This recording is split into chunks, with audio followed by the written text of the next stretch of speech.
tecnológico de FM Mantra. Desde Capilla del Monte, Córdoba, Argentina y para todo el mundo, muchas gracias por acompañarnos un jueves más. En esta ocasión vamos a presentar un caso del cuarto tipo. Y aquí vamos a poner como premisa un concepto hermético, como es arriba es abajo. En el cuarto tipo, en el encuentro cercano al cuarto tipo, hemos visto la faceta oscura, la faceta de las abducciones. Pero en este caso traemos la parte positiva, un encuentro con civilizaciones altamente desarrolladas desde lo tecnológico y lo espiritual.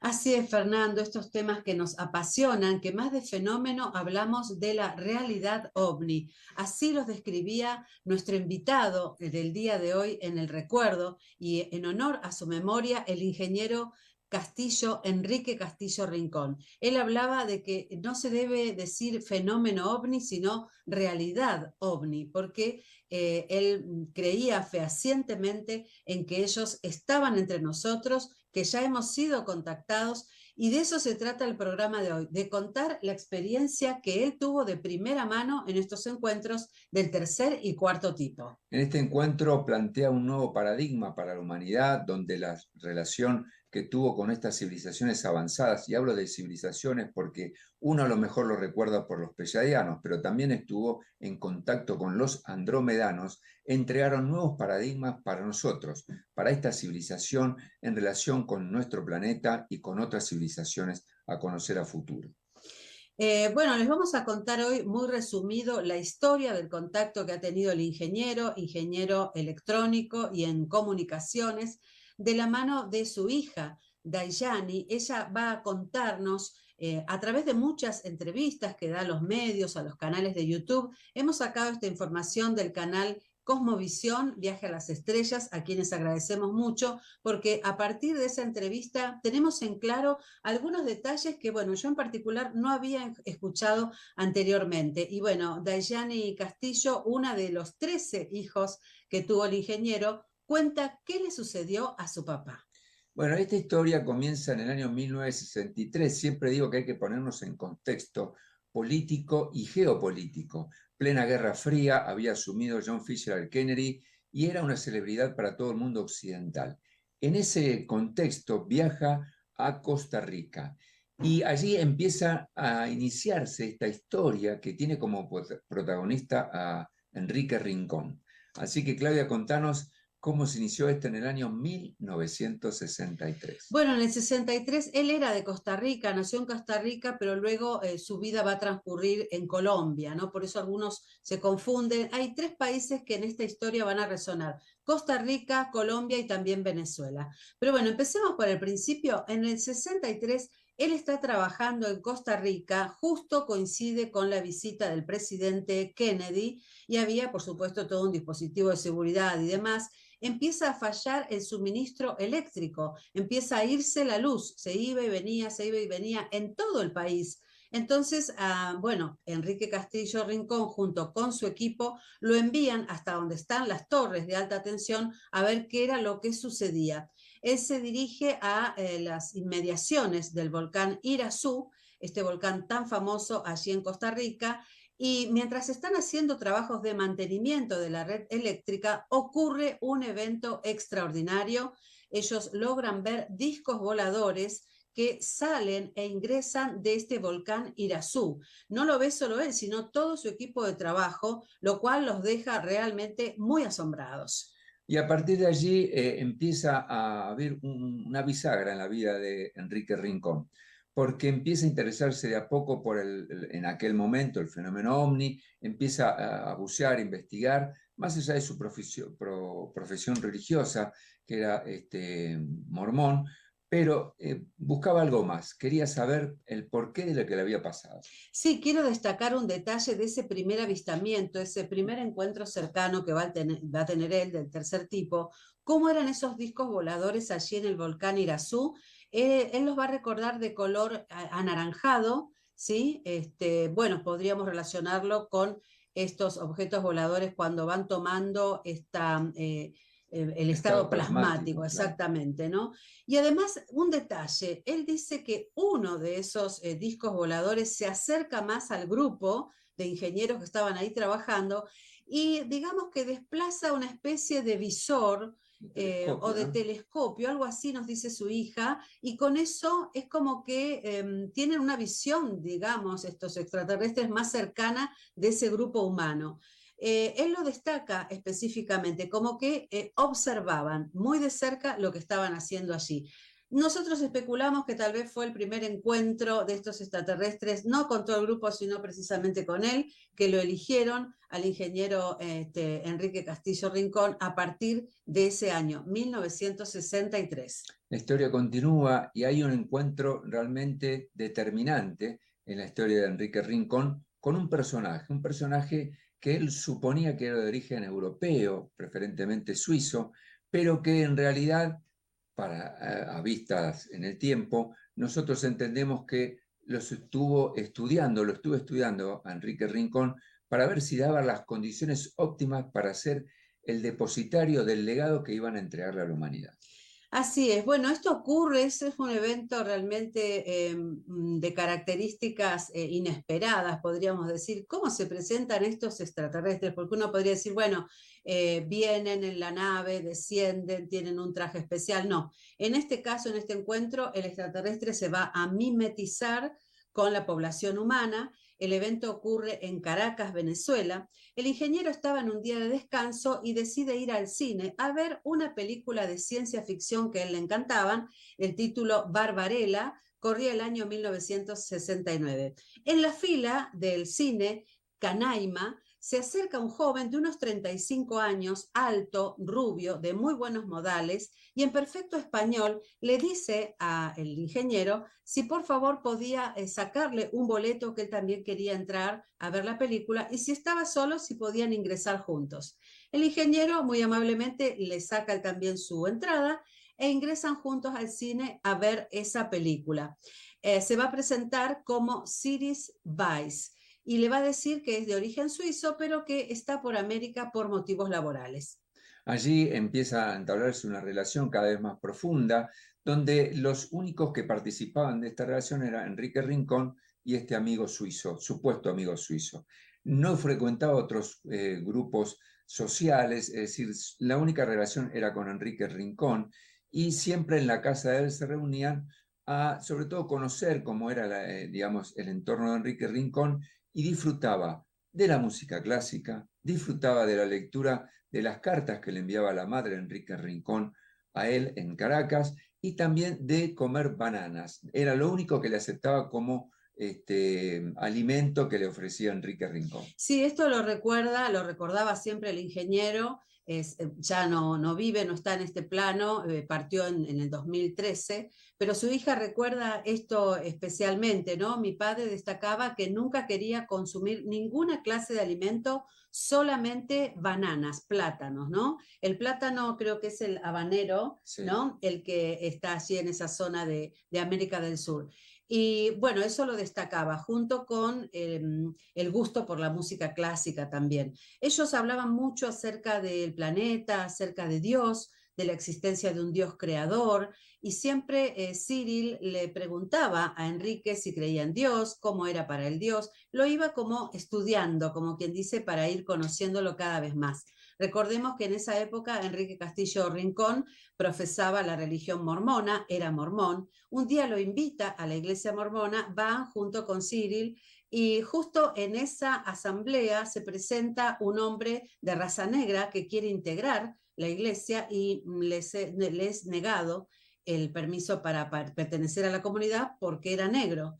Esto realmente le cae muy mal al ingeniero y decide retirarse de la iglesia y realmente dejar de profesar la religión mormona. Se van junto con Cyril, está muy afectado. El ingeniero dice, ¿cómo puede ser que en una comunidad religiosa estén discriminando a alguien porque es de otra raza, ¿no? A partir de allí él ya no va a profesar ninguna religión, y esto yo creo en lo personal que también afectó positivamente a este extraterrestre que veía la nobleza de corazón del ingeniero Castillo Rincón. Esta relación duró aproximadamente unos 4 meses. Después de ello, él dice que tiene que regresar a su lugar de origen y desaparece de la vida de Enrique Rincón este supuesto suizo Cyril Weiss.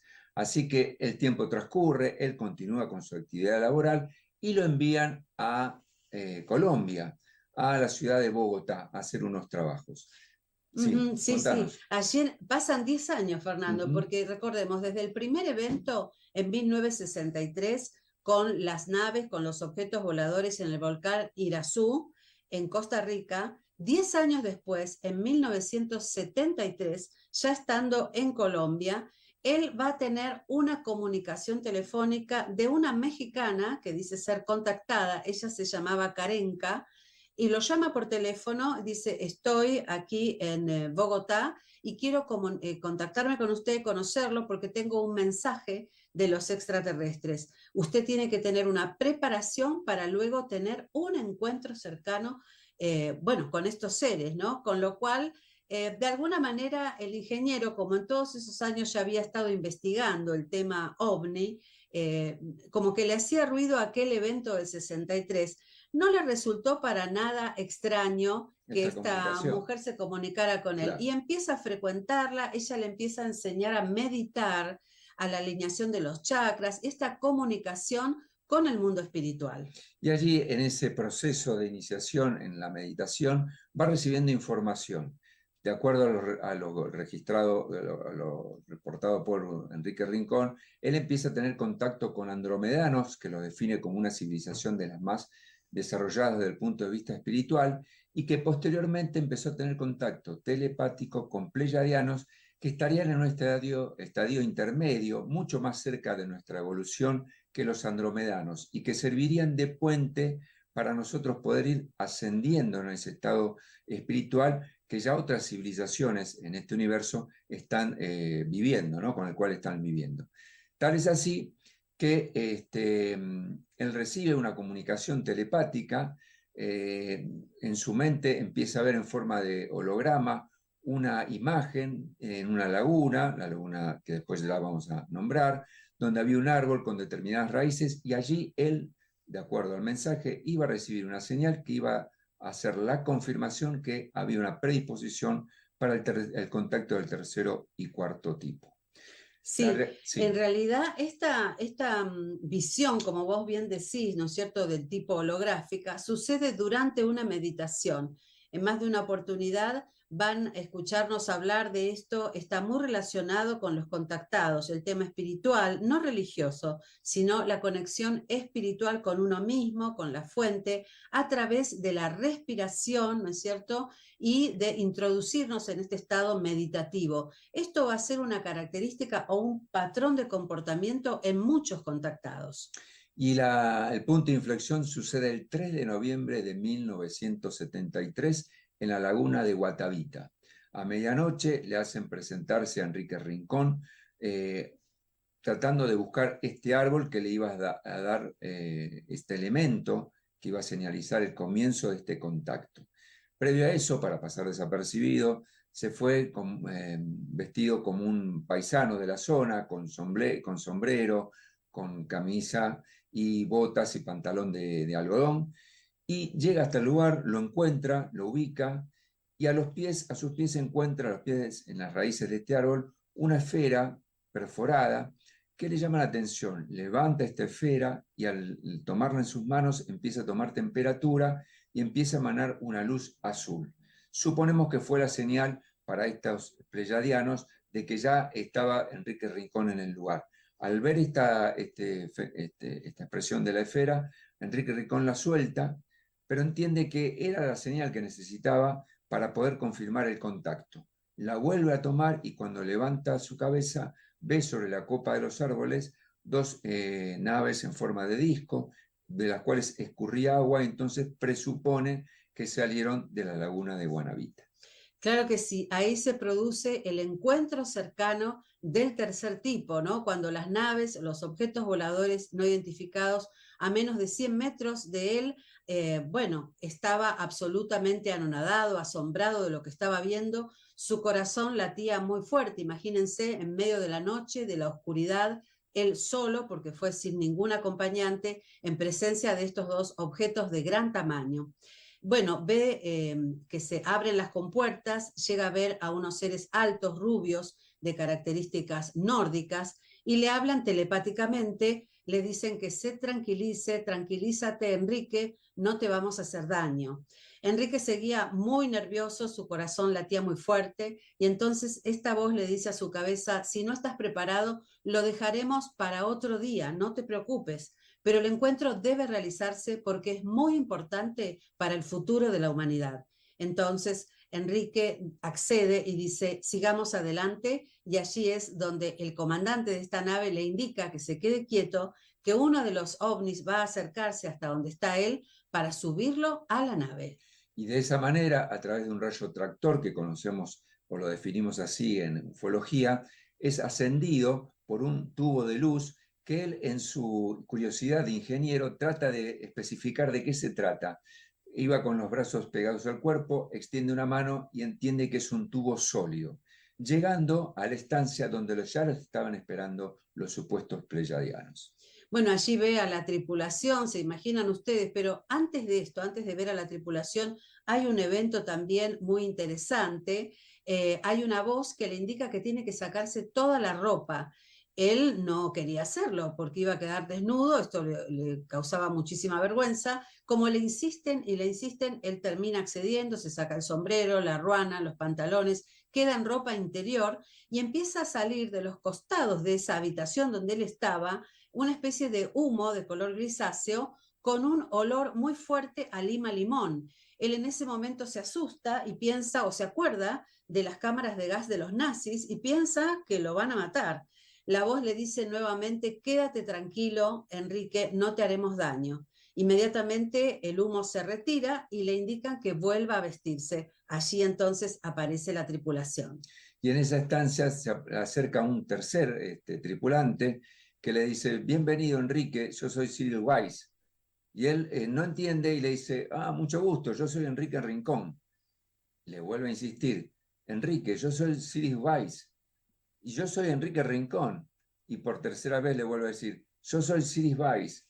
Y yo soy Enrique Rincón. Cuando termina de decirlo, él se da cuenta que era su amigo, el suizo, que hacía casi 6, 7 años que no lo veía, que estaba en la nave. Entonces le dice, vos también te trajeron. Pero en realidad él le explica que no, que él era parte de la tripulación. Entonces presta atención de la fisonomía de Cyril Weiss y se da cuenta que su cara cambió un poco, los pómulos estaban un poco más salientes, los ojos más rasgados, y era ya un verdadero pleyadiano que le daba la bienvenida. Claro que sí, le dice que su verdadero nombre es Krishna Merk, pero bueno, en la Tierra se hacía pasar por Cyril Weiss para pasar desapercibido, ¿no? Allí le van indicando, lo van haciendo un recorrido, un tour por toda la nave. Llegan hasta la sala de energía, la sala de mandos de la nave, donde él observa un cristal, él suponía que era una especie de diamante desde el piso hasta el techo, que estaba rodeado por otros 3 cristales que rotaban en sentido inverso a la rotación del cristal mayor. Allí les dice Weiss que no eran diamantes, sino que eran cristales programables y que él a través de su mente podía manejar la nave e indicarle a qué coordenada debería ir. En este entusiasmo por conocer más, él le pide que acelere la nave para saber cómo era la reacción del cuerpo en esa construcción. Y él les dice, mire, Enrique Rincón, si yo acelero la nave, cuando bajes a la Tierra habrán pasado 200 años. Fíjense la tecnología que manejaba. Claro que sí. Bueno, va a realizar varios viajes, son 7 encuentros en total los que va a tener con estos seres pleyadianos. Luego todos esos mensajes van a quedar plasmados en 2 libros que ya han recorrido todo el mundo con todas las enseñanzas de estos seres que dejan para nosotros los humanos. Uno de ellos, el más conocido, OVNI, la gran alborada humana, y el segundo, los 9 tiempos que cambiarán al mundo. Y ha participado en muchos congresos a lo largo y ancho de todo el planeta. El ingeniero Castillo Rincón ha conocido a gente de la talla de Jacques Vallée o la astronauta rusa Marina Popovich, y ha compartido siempre, siempre el mismo relato. Inclusive ha sido llevado a Estados Unidos. Miembros de la NASA y de la CIA han investigado en primera persona su caso, haciéndolo pasar por test de mentira-verdad, ¿no? Con el pentotal sódico, el polígrafo. Y regresiones también. Y las regresiones hasta del 5º grado, que son muy profundas, indagando en el inconsciente para rescatar todos los recuerdos de su encuentro cercano. Este es un primer pantallazo acerca de este encuentro que es considerado en la ufología como uno de los contactos más verídicos que existe en la actualidad, porque ha tenido una conducta en el tiempo que no ha variado, y el mensaje es un mensaje esperanzador. Hay mucho más para contar, muchas anécdotas que no nos da el tiempo, porque ya estamos cerrando el programa, seguramente dedicaremos otro programa para ellos, pero tiene que ver con esto de la evolución de la raza humana, el contacto extraterrestre para que nosotros evolucionemos. Lo que planteamos en la academia, en AIPA, el contacto extraterrestre o alienígena en la antigüedad, se vuelve a repetir en el siglo XX. Claro que sí, hay muchos de estos casos relatados a través de mitos y de leyendas en las Sagradas Escrituras, en los textos antiguos religiosos que forman parte de las religiones abrahámicas, y también en textos apócrifos donde van describiendo estos encuentros cercanos con distintos seres que traen mensajes,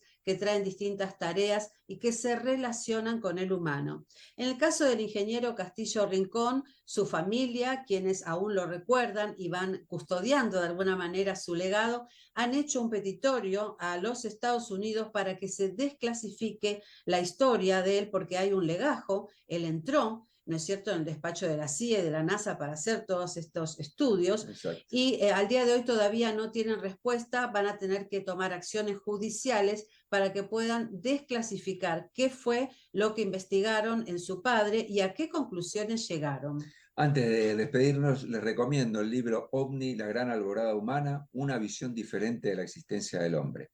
Bueno, queridos amigos, será hasta el próximo encuentro, el próximo jueves, como todos los jueves 19:30, desde aquí, desde Encuentros Cercanos. Espíritus inquietos, libres pensadores y buscadores de la verdad, nos volveremos a encontrar. Chau, chau.